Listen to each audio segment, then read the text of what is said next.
Tudo bem. Não era essa piada antes. Não era essa piada, mas, gente, olha Era que pior.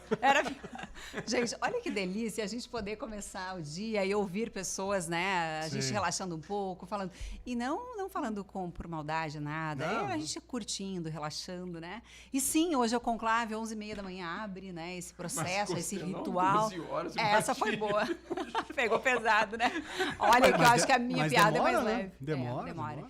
Tanto é que quando eu vim aqui hoje, eu pensei, poxa, eu gosto muito de fazer uma relação sempre com o que vem acontecendo, né? Boa. Porque esse é o nosso mundo. E hoje é um momento histórico para nós, para o mundo inteiro, né? Há sempre uma curiosidade, o que acontece, né? Se vai ser 1, 2, 3 dias. Já houve uma situação que foram 3 anos e 1200 alguma coisa. Tem um filme do Conclave, né? Que tá... Tem, maravilhoso o filme, inclusive. E, gente, assim, o Conclave, né? Eu acho que temos aí uma inspiração para a nossa vida, porque conclave, em italiano, ou melhor, em latim, significa fechado com chave. Eu fechei um espaço com chave porque essa é uma decisão muito importante onde nós precisamos nos recolher. A gente não sabe o que acontece, né? No Vaticano, na Capela Sistina, enfim, onde esses cardeais estão reunidos, o que fazem, mas a gente confia nesse processo. E assim também acontece na vida. Quando a gente tem momentos muito importantes, é muito importante de lembrar que a gente tem que se fechar e chavear.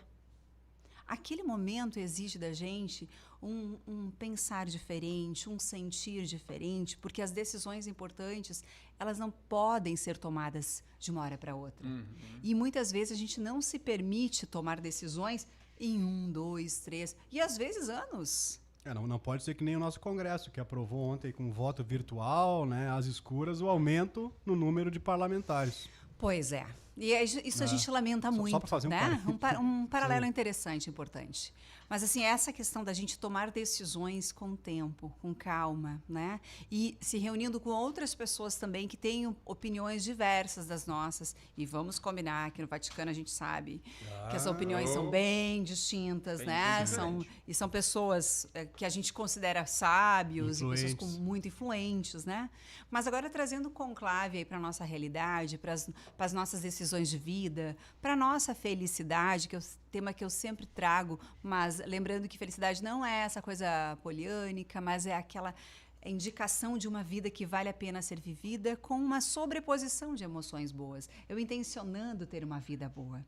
E hoje eu trago, porque no último encontro, eu estou muito feliz pela repercussão, gente, porque muita gente vai me dizer, eu comprei o livro tal, eu estou lendo o livro, eu li o livro um dia sem reclamar. Que bacana. E é muito legal, eu vejo pelo meu Instagram, aqui cheguei na rádio, a Rosana me trouxe, semana eu fui buscar meu filho no futebol e ele me disse, uma mãe me disse, um marido me disse, eu dei para minha esposa, porque a gente veio para lá ela estava muito reclamona. Né? E a audiência está boa. Olha que lindo, né, gente? Olha que boa. Bacana. Mas, assim, eu fico muito feliz porque, assim, essas questões precisam reverberar.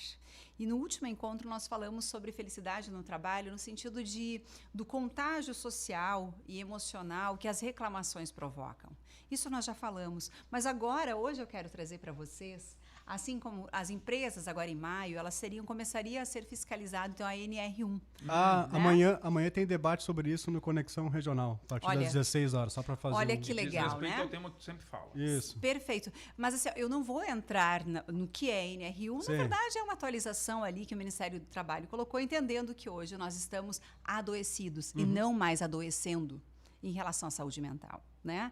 Então foi colocado esses indicadores aí de saúde de psicossocial. O que é psicossocial? Aquilo que afeta a minha mente, o meu psicológico, que afeta minhas emoções e o meu comportamento. E o quanto o ambiente, isso a gente já sabe, ele influencia assim na nossa vida.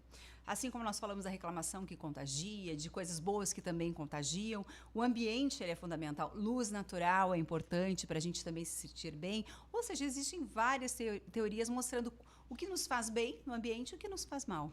Mas hoje o que eu quero trazer aqui é que quando a gente fala de felicidade no trabalho, a gente quase sempre pensa nas obrigações empresariais. A empresa precisa dar boas condições, a gente tem que trabalhar X horas, etc, etc.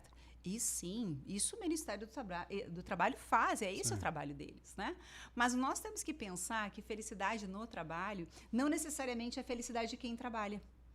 A empresa vai me dar condições, mas eu preciso tomar uma decisão se eu quero ser feliz naquele ambiente de trabalho.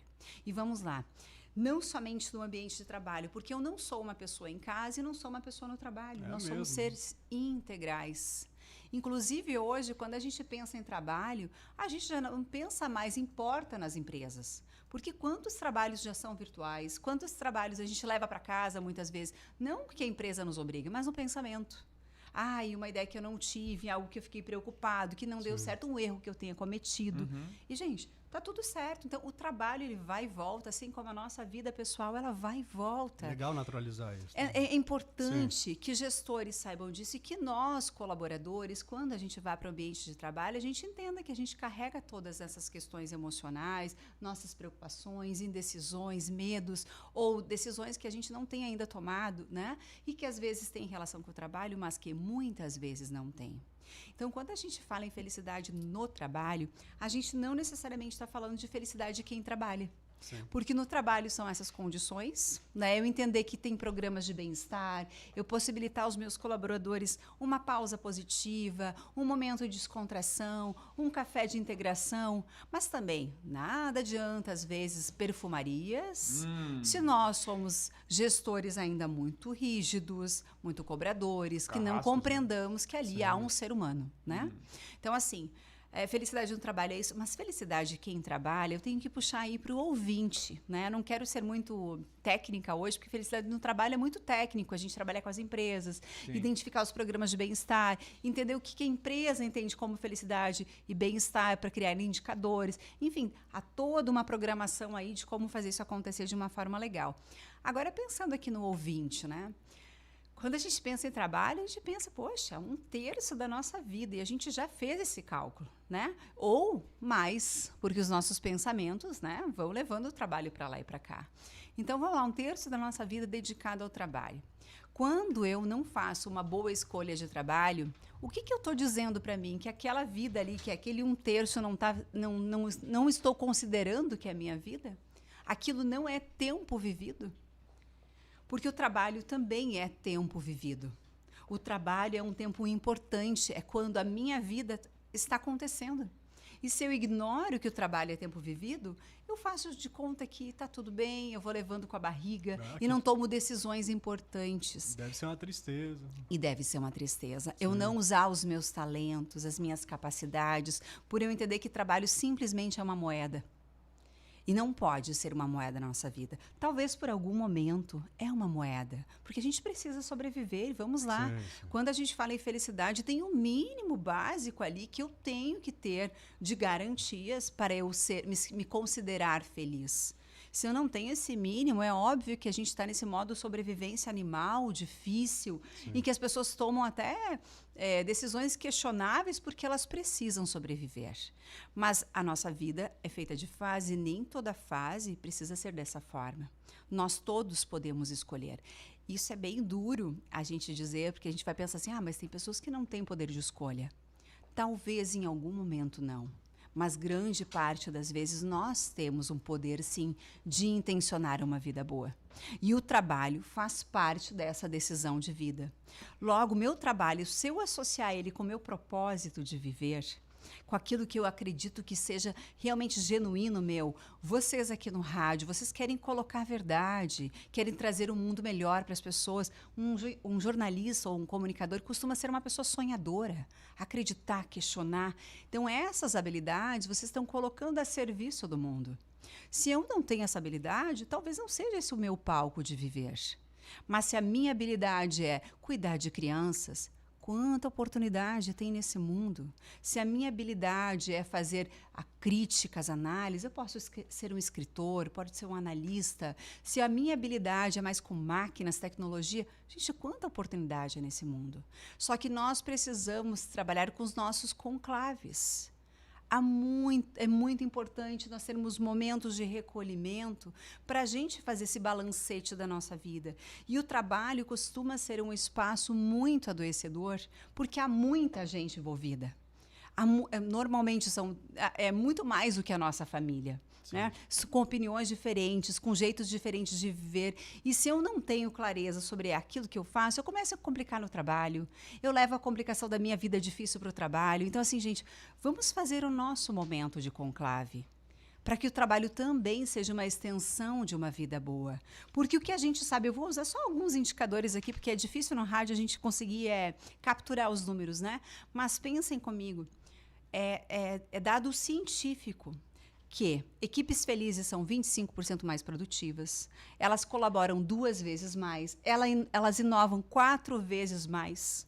E hoje nós temos mais de 70% dos colaboradores satisfeitos, defensores da marca, em algumas situações. E outra questão em relação ao engajamento. Quando a gente pensa em colaboradores felizes, a gente pensa em pessoas satisfeitas com o seu trabalho, mas também demonstrando isso no ato de trabalhar, no serviço, ou seja, no engajamento. Engajamento é um indicador fantástico para as empresas. Quem ainda não calcula seria importante.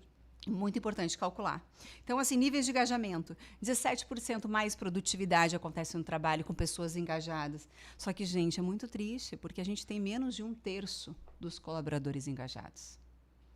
As pessoas, de certa forma, têm ainda um grupo de detratores de marca, que são pessoas que ainda falam mal da sua empresa. Sim. E que é lamentável, porque é o espaço tem, né? E um grupo ainda não tão engajado, que se houver os detratores, ele vai com os detratores, se houver os defensores da marca, eles vão. Ele é influenciável, ele é mais maleável, vamos dizer assim, né? E que aí é a oportunidade das empresas trabalharem esse grupo com palestras, com momentos, com programas, para fazer essas mentalidades serem mais produtivas, engajadas. E, gente, assim, ó, os indicadores todos mostram. Dá mais receita, mais segurança, reduz turnover, que é a taxa de saída, rotatividade das pessoas, menos faltas, menos erros. Tudo é melhor. Mas a gente precisa ter, além de líderes conscientes em relação ao ambiente saudável, nós precisamos ser pessoas que queiram esses ambientes saudáveis e fazer a sua parte. Então, não é tudo das empresas. Nós temos uma grande contribuição aí nas empresas para fazê-las mais potentes, porque uma empresa potente mostra um colaborador potente, mais feliz, mais saudável. Então, fica aqui últimas 2 perguntas para vocês aí de casa. O trabalho de vocês tem um significado importante? Essa é uma pergunta. Outra, se sente na maioria das vezes mais emoções positivas ou negativas? Por que eu faço essa pergunta? Essas 2 perguntas. Porque quando a gente fala em felicidade, tem que ter uma vida de significado. E se o trabalho tem significado para vocês, check, show, parabéns. Se não tiver, pensa um pouquinho mais, realizem aí, brincando de novo o seu conclave, se fechem, pensem, né? E a outra pergunta, eu tenho mais emoções positivas no meu trabalho, ou seja, eu tenho mais reconhecimento, às vezes pode ser até próprio, não precisa ser de uma liderança, de um colega. Eu tenho espaço para criar, eu me sinto sereno, eu consigo fazer um momento de diversão. Se vocês têm mais emoções positivas e um significado, quer dizer que a gente está conseguindo aí encontrar mais felicidade no trabalho. E é o que eu desejo para vocês, e acho que são decisões difíceis como conclave, mas extremamente importantes para a gente ter um bem viver. Baita conexão com o que a gente está vivendo mundo afora, cada um se recolher para o seu conclave de vez em quando. Boa essa dica. Abraço, querida. Abraço, gente. Fiquem bem. Até daqui a 2 semanas, a Daniela